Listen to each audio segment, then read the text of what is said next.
Hello everyone, SB scholars academy में आपका स्वागत है। दोस्तों, आज हम लोग जिस टॉपिक की बात करने वाले हैं उस टॉपिक का नाम है कथन और तर्क। आज का टॉपिक कौन सा रहेगा? कथन और तर्क। अगर बात करें तर्क होता क्या है,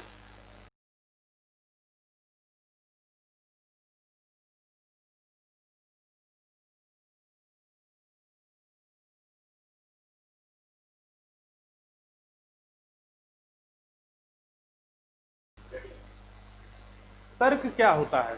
जब कभी भी कोई बात कही जाती है तो उसमें तमाम बात विवाद पैदा होते हैं। जैसे कि सपोज दैट आप कभी भी किसी भी मुद्दे को उठाते हैं, जैसे कि बच्चों ने क्लास में मुद्दा उठाया कि हमें छुट्टी चाहिए। अब वहाँ पर तर्क आता है कि छुट्टी चाहिए तो क्यों चाहिए, किस लिए चाहिए। तो वहाँ पर तर्क आता है कि अगर छुट्टी हो जाएगी तो वहाँ पर हम कुछ अपना बचा हुआ काम पूरा कर लेंगे। वहाँ पर कुछ निगेटिव तर्क भी आता है जो कि अगेंस्ट होता है। उसमें क्या होता है, बोले नहीं नहीं भाई, छुट्टी नहीं होनी चाहिए क्योंकि इससे हमारा कोर्स डिले हो जाएगा। तो जो तर्क होता है, हम थोड़ा सा इस पे बात कर लेते हैं कि तर्क क्या होता है। तो सबसे पहले हम देखते हैं तर्क क्या होता है।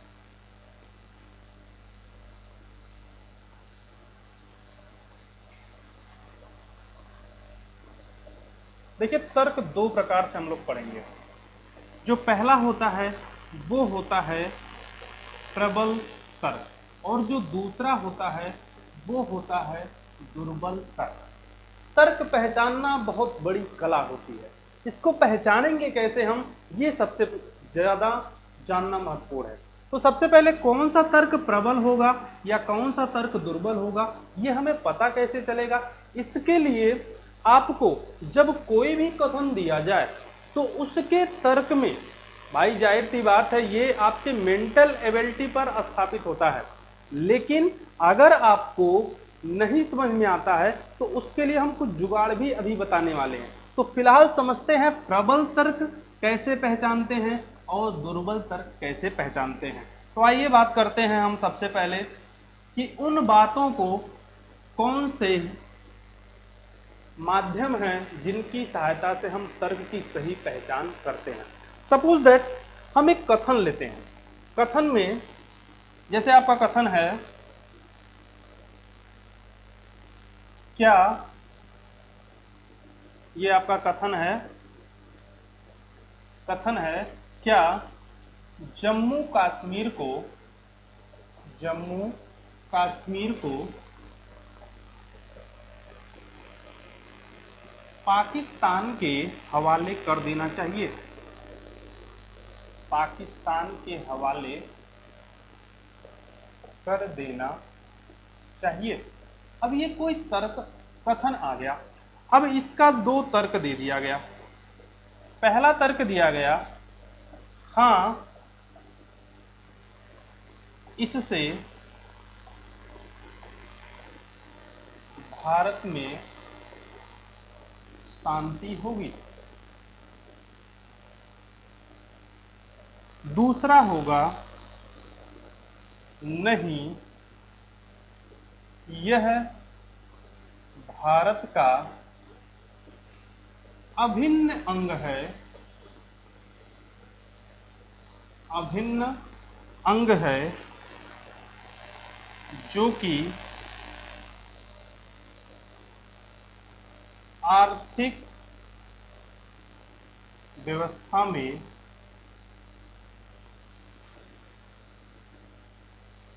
पर्यटन विभाग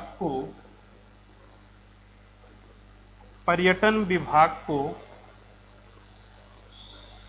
सहायता करता है। अब यहां पर समझिए, एक कथन दिया गया कि क्या जम्मू कश्मीर को पाकिस्तान के हवाले कर देना चाहिए। अब यहां पर पहला तर्क दिया गया, हाँ इससे भारत में शांति होगी। दूसरा, नहीं यह भारत का अभिन्न अंग है जो कि आर्थिक व्यवस्था पर्यटन विभाग के सहायता करता है। अच्छा, एक चीज हमें बताइए, तर्क कब हमें पता चलता है कि सही है गलत? तर्क का मतलब वह सही होना चाहिए, कथन के अनुरूप होना चाहिए, और तर्क किसी भी कथन का निष्कर्ष नहीं होना चाहिए। पहली बात, तर्क कभी भी निष्कर्ष नहीं होना चाहिए, और तर्क कभी पूर्वानुमान नहीं होना चाहिए। पूर्वानुमान, अब यहाँ पे बात आती है कि सर पूर्वानुमान कैसे पहचानेंगे। पूर्वानुमान मतलब अनुमान लगाने वाले शब्द आ जाते हैं, जैसे कि संभव है, हो सकता है, ऐसे शब्द जब आ जाते हैं तो वो तर्क कभी प्रबल नहीं माना जाता है। अब यहाँ पर हमें ये देखना है कि कौन सा तर्क वास्तविकता में सही है, और हमें हमेशा उस तर्क को प्रबलता देनी है जो सामाजिक दृष्टिकोण से, राजनैतिक दृष्टिकोण से, आर्थिक दृष्टिकोण से और न्यायिक दृष्टिकोण से सत्यता के एकदम पास हो। तो यहाँ पर देखा जाए, पहला तर्क है हाँ, इससे भारत सरकार को आर्थिक मजबूती मिलती है, और दूसरा आपका है कि इससे भारत में शांति होगी। अब आप मुझे बताइए जेन्युइन तरीके से सोचकर, क्या जम्मू कश्मीर को अगर पाकिस्तान के हवाले कर दिया जाए तो क्या भारत में शांति हो जाएगी? ये बात तो एकदम गलत है, हमें पता है ये बात। और दूसरी बात है कि यह भारत का अभिन्न अंग है, और इससे पर्यटन विभाग को आर्थिक व्यवस्था में मजबूती मिलती है। ये बात सही है, क्योंकि भाई जम्मू कश्मीर में काफ़ी ज़्यादा मात्रा में पर्यटक आते हैं, जिससे इकोनॉमी में हमें क्या मिलती है, हेल्प मिलती है। तो हमारा कौन सा तर्क प्रबल होगा? दूसरा वाला तर्क प्रबल होगा। अब हम बात करते हैं तर्क प्रबल और दुर्बल कैसे होगा, इसको कैसे हमें पहचानना है। आइए हम समझते हैं इसको।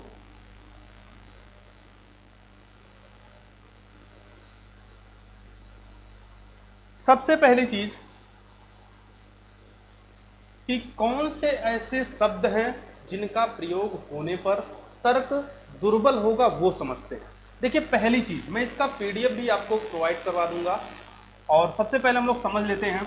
देखिए पहली चीज आपको ये ध्यान देना है कि कभी भी आपका जो तर्क होना चाहिए उसमें प्रश्नवाचक चिन्ह नहीं होना चाहिए, प्रश्नवाचक शब्द नहीं आना चाहिए, नहीं तो तर्क क्या हो जाएगा भाई, दुर्बल हो जाएगा। ये मैं दुर्बल तर्क की शर्तें बता रहा हूं कि कब कोई तर्क बिना सोचे, आपको कोई कथन दे दिया गया है, तर्क दे दिया गया है, और आपको नहीं पता है कि वास्तव में वो सही है या गलत है, तो आप तुरंत इन कीवर्ड्स पर जाइएगा और तुरंत आप गलत काटना शुरू कर देंगे। अब यहां पर देखिए पहली चीज क्या ध्यान देना है कि अगर किसी तर्क में प्रश्नवाचक शब्द आ जाते हैं, अब प्रश्नवाचक शब्द तो आपको पता होगा क्या क्या होता है भाई, कब, क्यों, कैसे, किस लिए, ये सारी चीजें, ठीक है भाई। दूसरा क्या होता है, दूसरा संभावना सूचक, संभावना सूचक शब्द। अगर किसी भी तर्क में संभावना सूचक शब्द का प्रयोग हो गया तो वह तर्क कभी भी प्रबल तर्क नहीं होगा, वह हमेशा दुर्बल तर्क होगा। संभावना सूचक शब्द क्या होता है, जैसे कि संभव है, या फिर आपका सकता है, या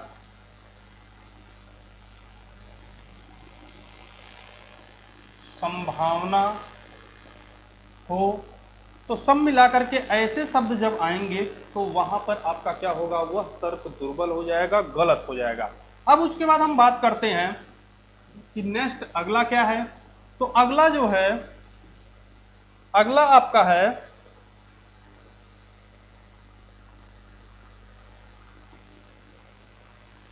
तीसरा कि जब कभी भी किसी भी तर्क में, जब किसी तर्क में किसी के कथन की पुनरावृत्ति हो जाए, क्या हो जाए भाई, कथन की पुनरावृत्ति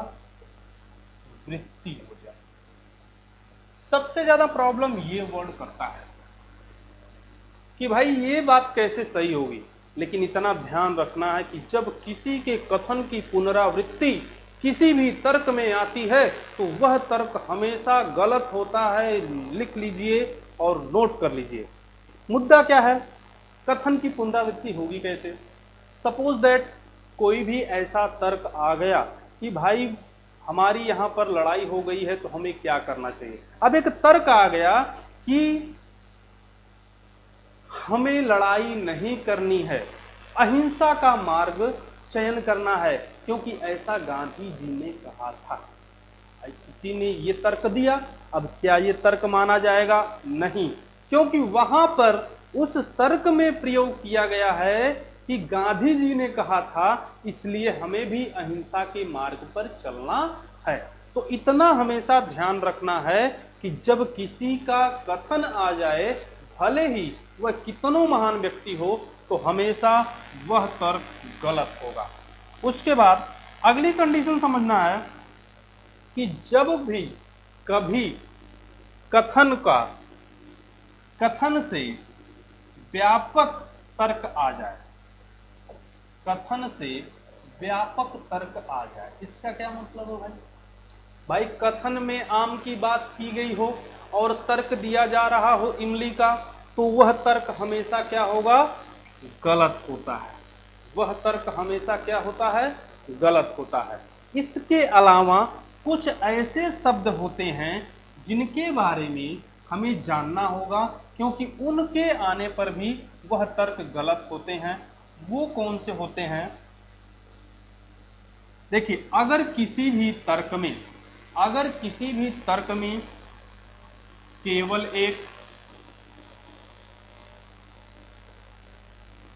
एक प्रत्येक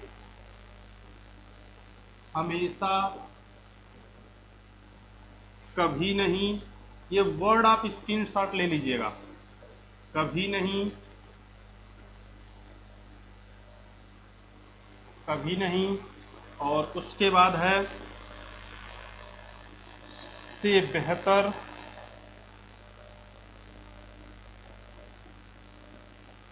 से खराब,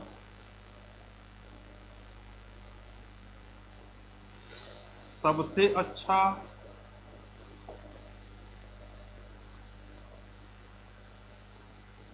सबसे खराब,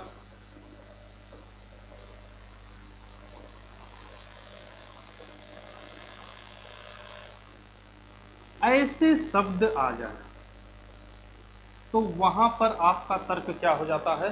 दुर्बल हो जाता। समझना इस बात को कि केवल एक प्रत्येक हमेशा कभी नहीं, सभी, से अच्छा, से खराब, सबसे अच्छा, सबसे खराब, मतलब सुपरलेटिव डिग्री जब प्रयोग हो जाएगी तो वह तर्क कभी भी प्रबल नहीं हो सकता, हमेशा दुर्बल होगा। जैसे अगर किसी तर्क में आ गया कि मलेरिया की दवाई कभी नहीं बन सकती है, तो वो तर्क तुरंत गलत होगा। कभी नहीं शब्द लगा, तुरंत तर्क गलत होगा। भाई ऐसा आप कैसे कह सकते हैं? हो सकता है बन जाए, बोले भाई। या कोई तर्क आ गया कि कोरोना का इलाज संभव ही नहीं है, ये आप कैसे कह सकते हैं? एकदम गलत। मतलब जहां पर हमेशा यूनिवर्सल में या तो फिर पॉजिटिव या फिर नेगेटिव बात हो, तो वो तर्क हमेशा गलत होता है। ये बात हमेशा ध्यान रखिएगा। दूसरी बात आपको ध्यान रखना है कि जब कभी तुलना होती है किसी व्यक्ति से, जैसे कि यह मार्केट इस मार्केट से ज्यादा बेहतर है, तो तुरंत वो तर्क गलत हो जाएगा, क्योंकि जिस तर्क में तुलनात्मक शब्दों का प्रयोग किया जाएगा वो तर्क भी गलत होते हैं। अब आइए हम बात करते हैं प्रबल होने के चांसेस क्या क्या होते हैं। अब तक तो हम बात कर रहे थे कि तर्क दुर्बल कैसे होता है, ये चीजें कैसे पहचानते हैं। अब हम बात करेंगे तर्क प्रबल कैसे होता है, ये कैसे पहचानते हैं। आइए बात करते हैं प्रबल तर्क की कहानी। बात करते हैं प्रबल तर्क कैसे पहचानेंगे। देखिए, इसके लिए भी कुछ वर्ड होते हैं। देखिए, पहली बात तो आपको ध्यान रखना है कि तर्क कथन के अकॉर्डिंग होना चाहिए, तभी कुछ सोचना भाई। अगर आपका तर्क कथन से व्यापक जा रहा है, मतलब जो बात कथन में कही गई है उसके अगेंस्ट, उसके विपरीत किसी दूसरे सब्जेक्ट पर तर्क दिया गया हो, तो सोचना ही नहीं है, वो तर्क हमेशा गलत होगा, दुर्बल होगा। और तर्क हमेशा दो ही रूपों में दिया जाएगा, या तो वो कथन के पक्ष में दिया जाएगा कि हाँ ये बात सही है, या तो फिर वो कथन के विपक्ष में दिया जाएगा कि नहीं ये बात गलत है। तो ये बात हमेशा ध्यान रखिएगा कि तर्क हमेशा दो रूपों में दिया जाता है और तर्क का प्रकार मतलब वो तर्क दो या दो से अधिक हो सकता है, लेकिन उसका हमेशा दो ही टाइप्स होता है, या तो वो कथन के पक्ष में या फिर कथन के विपक्ष में। ये चीज हमेशा ध्यान में रखना।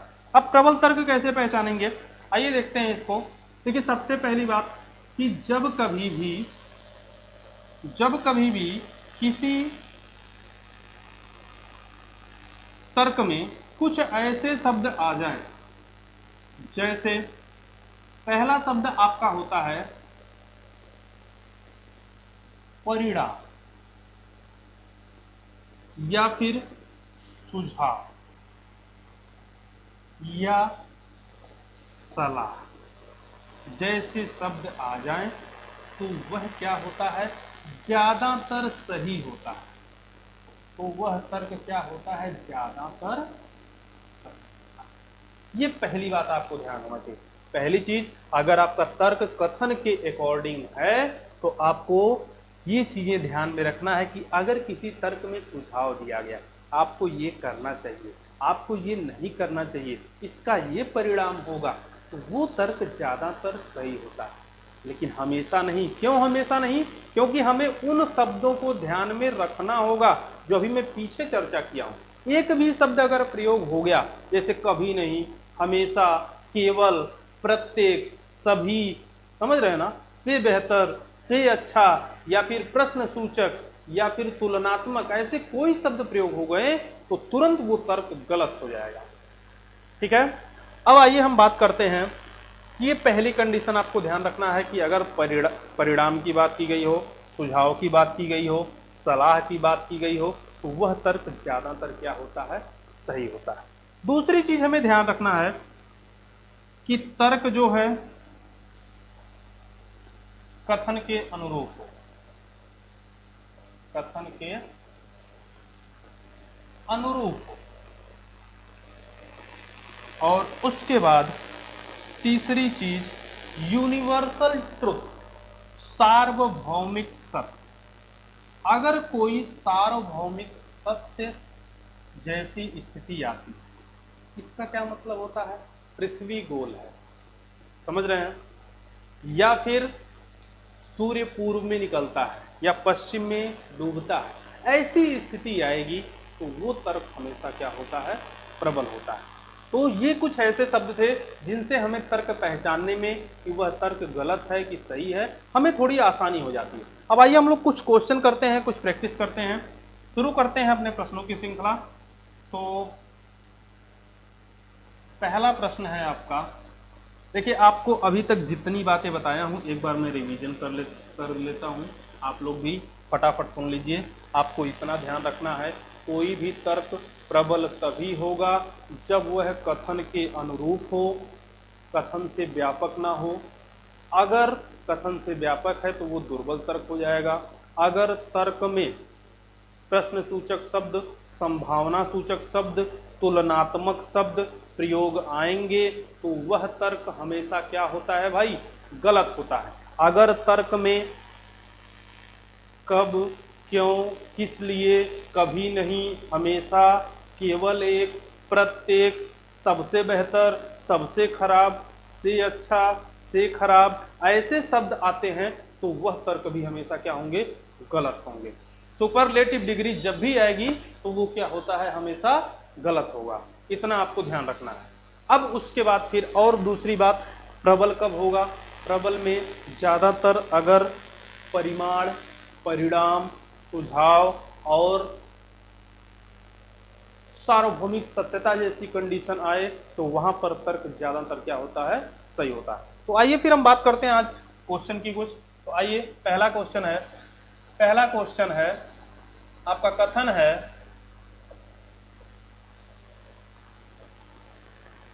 क्या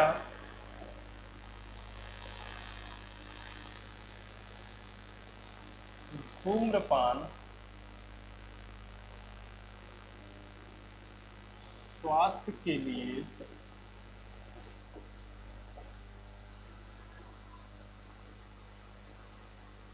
हानिकारक है।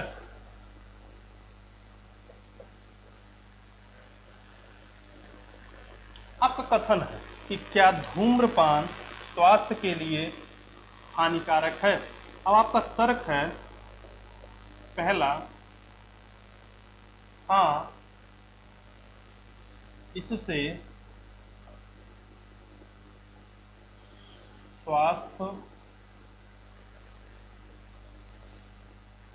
खराब हो सकता है। एक एक वर्ड पकड़िएगा भैया, तभी मजा आएगा।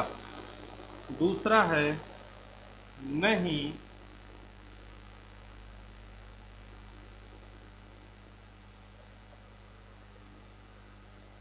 इससे ज्यादा मदिरा हानिकारक है।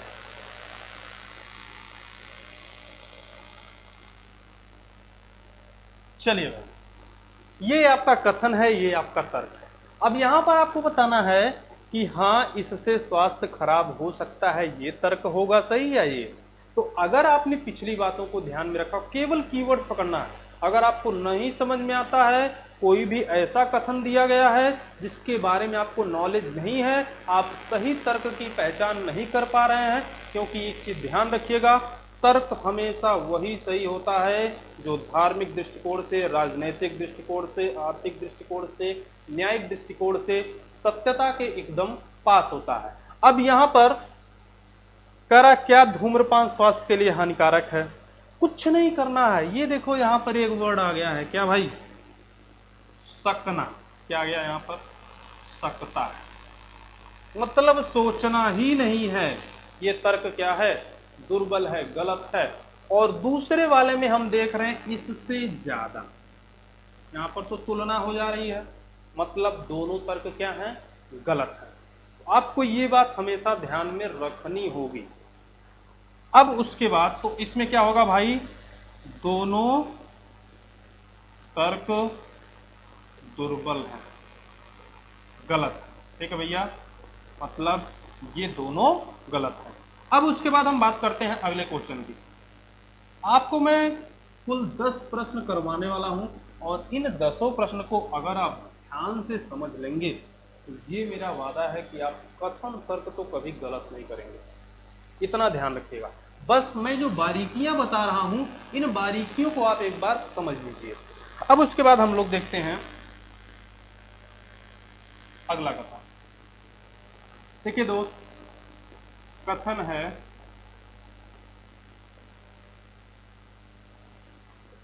क्या छात्रों को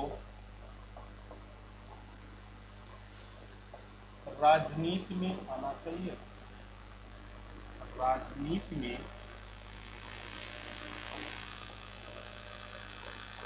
आना चाहिए।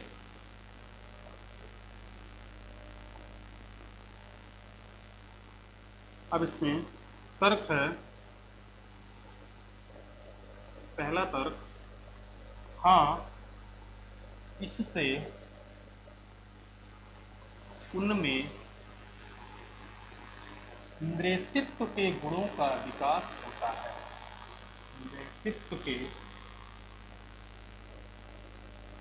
गुणों का विकास होता है, विकास होता है। दूसरा है तर्क, नहीं उन्हें पढ़ना चाहिए और अपना भविष्य बनाना चाहिए।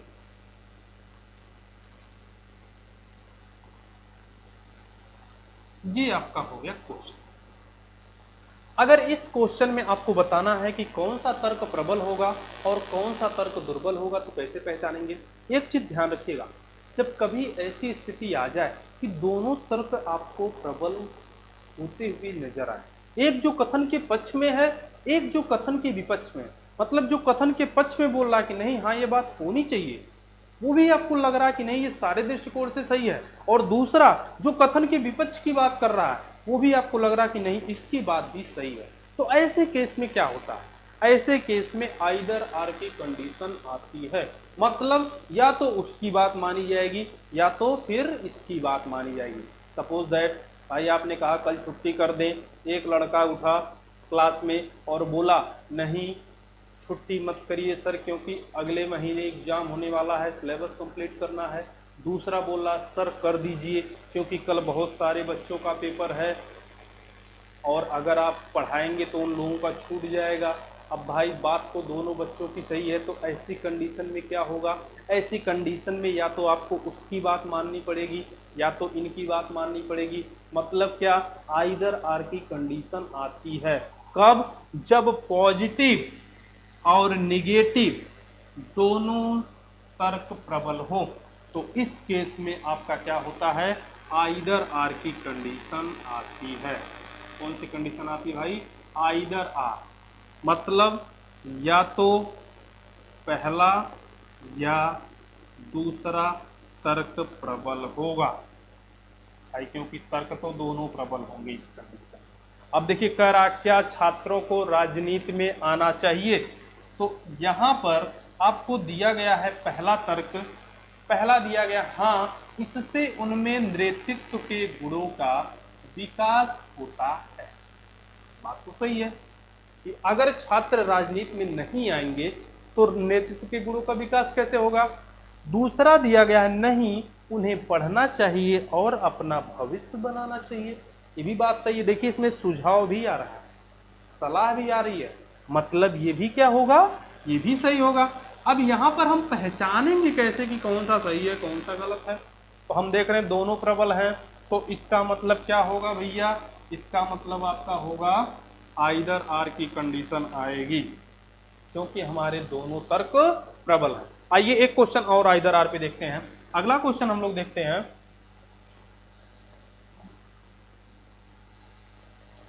अगला क्वेश्चन है आपका, कथन है क्या दिल्ली में और फैक्ट्रियां लगानी चाहिए,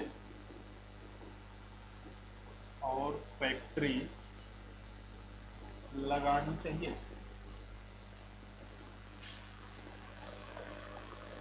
लगानी चाहिए।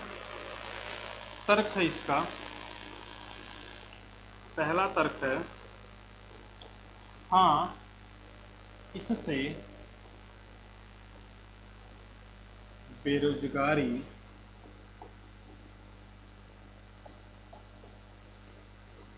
कम हो जाएगी, कम हो जाएगी।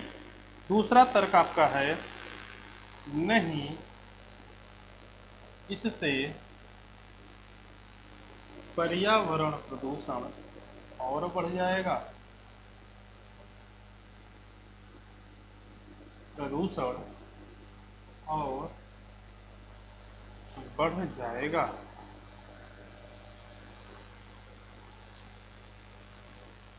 अब यहां पर हमें देखना है, कह रहा कि क्या दिल्ली में और फैक्ट्रियां लगानी चाहिए। पहला कह रहा है इससे बेरोजगारी कम हो जाएगी, ये बात तो सही कह रहा है, अगर फैक्ट्री लगेगी तो बेरोजगारी क्या हो जाएगी, कम हो जाएगी, पहले की अपेक्षा तो कम होगी ही, मतलब पहला तर्क तो प्रबल है। दूसरा कह रहा है कि नहीं इससे पर्यावरण प्रदूषण और बढ़ जाएगा, तो पहला तर्क तो आपका सही है, दूसरा कह रहा है कि इससे पर्यावरण प्रदूषण और बढ़ जाएगा, ये भी बात सही है। देखिए आपको सारे दृष्टिकोण से देखना है, धार्मिक, राजनैतिक, आर्थिक, मतलब वो कितना आपके ह्यूमन नेचर के लिए, इन्वायरमेंट के लिए वो तर्क सही कह रहा उस दृष्टिकोण से अथवा गलत कह रहा, तो बात तो दोनों सही है लेकिन दोनों तो मानी नहीं जा सकती। पहला कह रहा हाँ लगाओ इससे क्योंकि बेरोजगारी कम हो रही है, दूसरा कह रहा मत लगाओ क्योंकि इससे पर्यावरण प्रदूषण गड़बड़ हो जाएगा। तो भाई एक ही बात हो सकती है ना, या तो फैक्ट्री लगेगी या तो फैक्ट्री नहीं लगेगी। मतलब यहां पर क्या होगा, या तो तर्क एक या दूसरा प्रबल। बात समझ में आ गई। अब आइए देखते हैं अगले क्वेश्चन की तरफ आते हैं। दोस्तों आप लोग केवल रीजनिंग पढ़ते रहिए, आप लोगों को लॉजिकल का मास्टर बना के भेजूंगा। अभी आज तो थोड़ी सी तबीयत डाउन है, थोड़ा सा फीवर है इस टाइम, लेकिन परेशान नहीं होइएगा। हम अगले लेक्चर में पीडीएफ के साथ मिलेंगे, तब और बेहतर पढ़ेंगे आप लोगों के लिए। अगले क्लास में एक सरप्राइज भी रखेंगे। अगली बार उम्मीद करते हैं हमारी आपकी जब मुलाकात होगी उस सरप्राइज के साथ आपके साथ रहूँगा। तो आइए देखते हैं अगले क्वेश्चन की तरफ। अगला क्वेश्चन है आपका,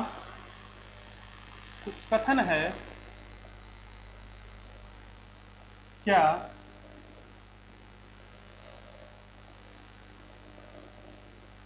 फेयर लवली लगाने से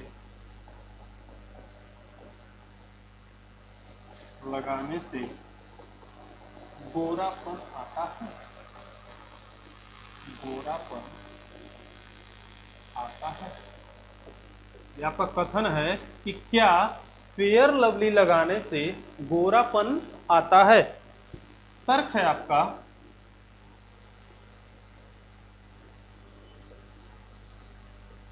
हाँ, क्योंकि ऐसा यामी गौतम ने कहा है। क्योंकि ऐसा यामी गौतम ने कहा है। दूसरा है, नहीं, इससे बेहतर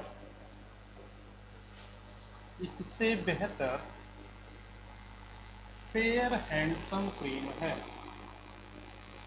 फेयर हैंडसम क्रीम है। अब देखिए यहां पर आपको एक प्रोडक्ट की बात कर रहा है, कह रहा क्या फेयर लवली लगाने से गोरापन आता है।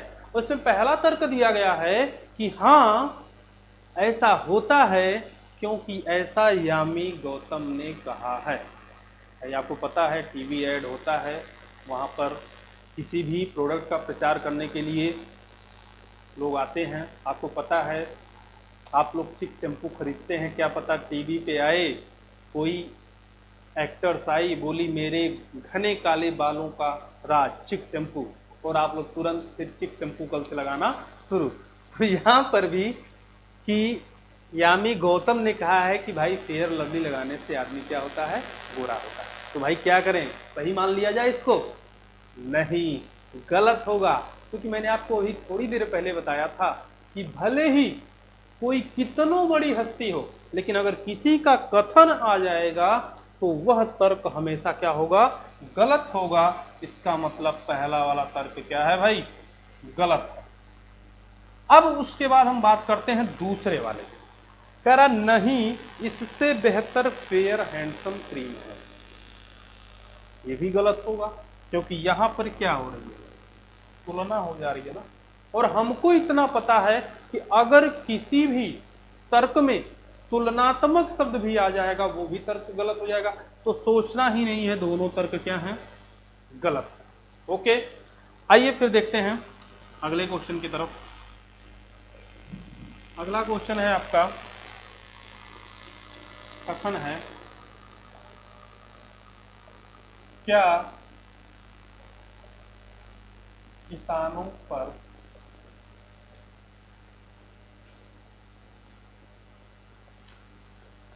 और कर बढ़ा देना चाहिए? बढ़ा देना चाहिए। उसके बाद तर्क है हाँ,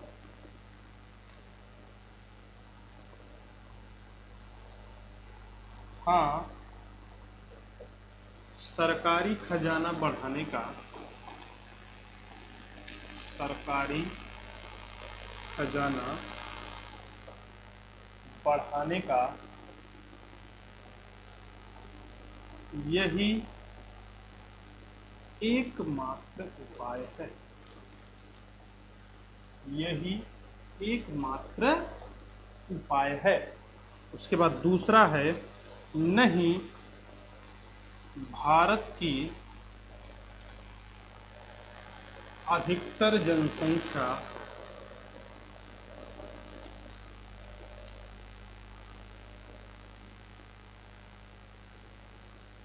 कृषि पर निर्भर है। कृषि पर निर्भर है। चलिए, अब यहां पर आपको दिया गया है दो तर्क।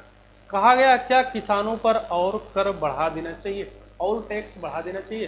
पहला कहा गया हाँ, सरकारी खजाना बढ़ाने का एकमात्र उपाय। देखिए, आपको सोचना है कि यह तर्क सही है सभी दृष्टिकोण से कि नहीं।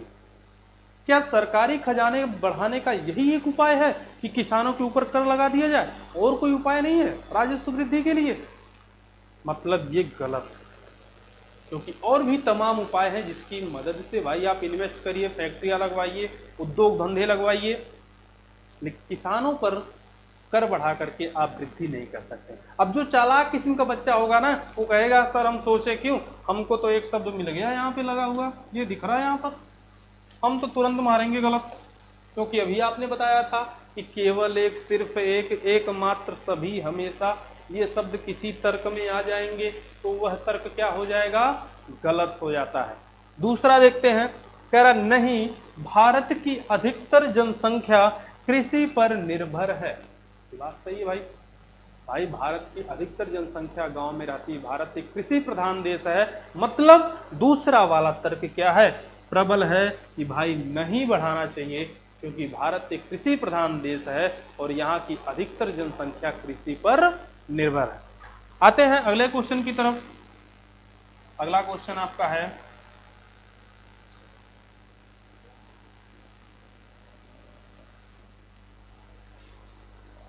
कथन है क्या मांसाहारी भोजन पर प्रतिबंध लगा देना चाहिए। क्या मांसाहारी भोजन पर प्रतिबंध लगा देना चाहिए, लगा देना चाहिए। अब इसमें तर्क है आपका, पहला तर्क है हाँ, क्योंकि इसे ना करने वाले हमेशा स्वस्थ रहते हैं। इसे ना करने वाले हमेशा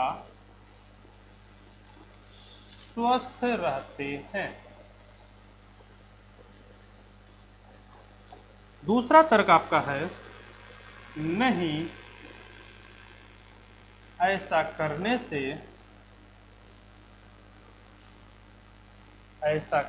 से मांस प्रदान करने वाले जीवों की संख्या बढ़ जाएगी।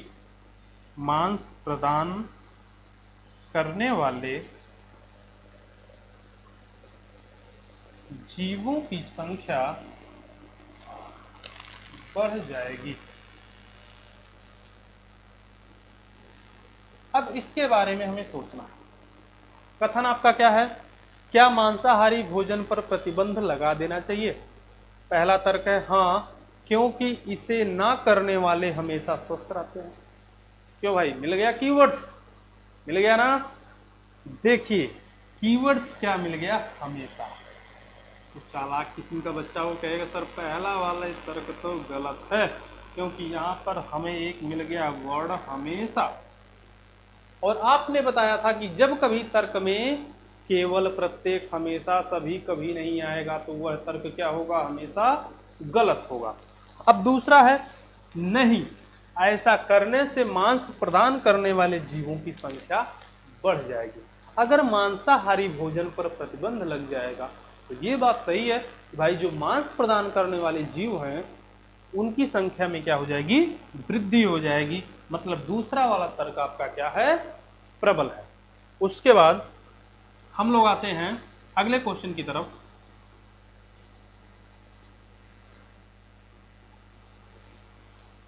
अगला आपका क्वेश्चन है, कथन है, क्या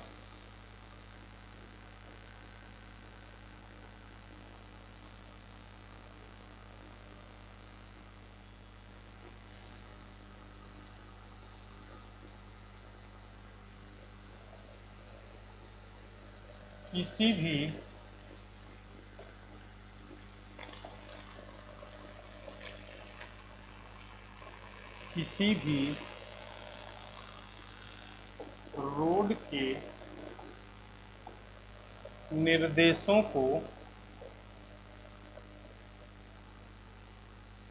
पालन करना जरूरी है, पालन करना जरूरी है।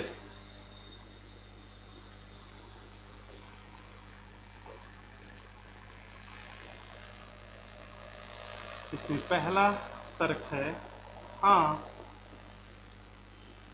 इससे आत्म सुरक्षा बनी रहती है, आत्म सुरक्षा बनी रहती है।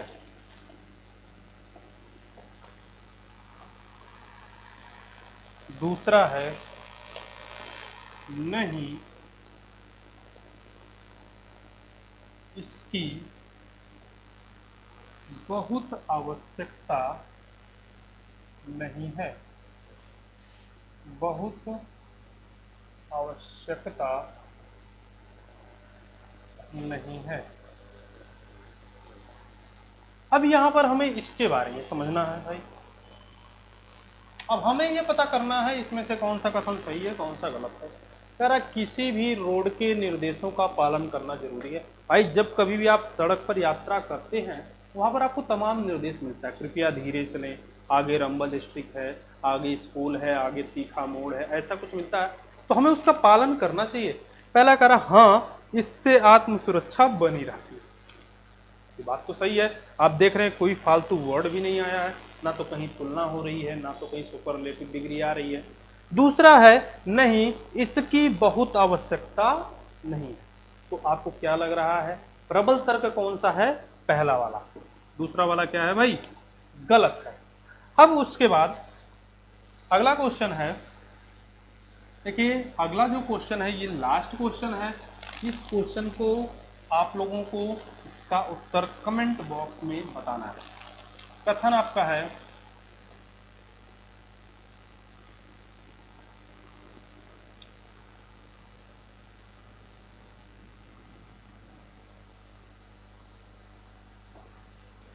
क्या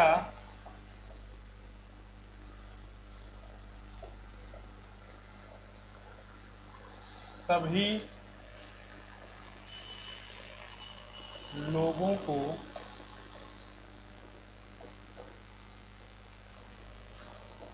कंप्यूटर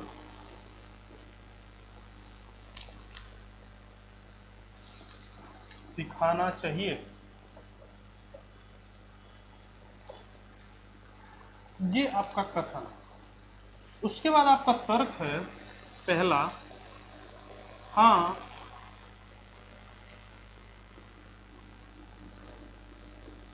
ऐसा करने से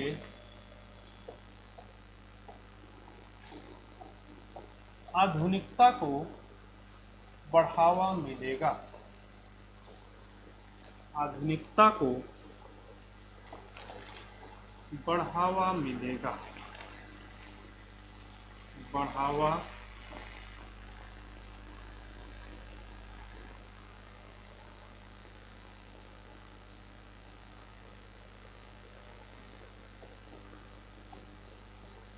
मिलेगा। दूसरा है आपका, नहीं इससे कंपटीशन की भावना बढ़ जाएगी, कंपटीशन की भावना बढ़ जाएगी। देखिए ये आपका कथन है क्या सभी लोगों को कंप्यूटर सिखाया जाना चाहिए? पहला है हाँ, ऐसा करने से आधुनिकता को बढ़ावा मिलेगा। दूसरा है नहीं, इससे कंपटीशन की भावना बढ़ जाएगी। इस क्वेश्चन को आप लोग सोचिए, समझिए कि इसका क्या आंसर होगा और इसका उत्तर आपको देना है कमेंट बॉक्स में, सभी लोगों को देना है। और एक चीज और ध्यान देनी है, आपको इस वीडियो को अधिक से अधिक शेयर कर दीजिए। जो लोग अभी चैनल पे नए हैं वो चैनल को सब्सक्राइब कर लें, बेल आइकन दबा दें। मैं आप लोगों को रीजनिंग का संपूर्ण सिलेबस बहुत जल्दी कवर करवाऊंगा। आप लोग मेहनत से पढ़िए और बहुत जल्दी आप लोगों का हर एक चैप्टर बहुत ही स्मूथली, बहुत ही बेहतर और बहुत ही लॉजिकली समाप्त होगा। दूसरी चीज़, हम आपको रीजनिंग में ऐसी ऐसी ट्रिक देने वाले हैं जिसको जानने के बाद आप रीजनिंग के बादशाह नहीं बन गए तो बताइएगा। कोई भी ऐसा प्रैक्टिस सेट नहीं रहेगा जिसमें आपको 50 क्वेश्चन में आप आंख मूंद कर मारेंगे, मतलब केवल क्लास को आप पर डे देखेंगे तो आप 45 प्लस आराम से कर जाएंगे। तो आज की क्लास हम यहाँ पे समाप्त करते हैं। मिलते हैं आगे कल नए सेशन में नई चीज़ों के साथ। तब तक के लिए धन्यवाद।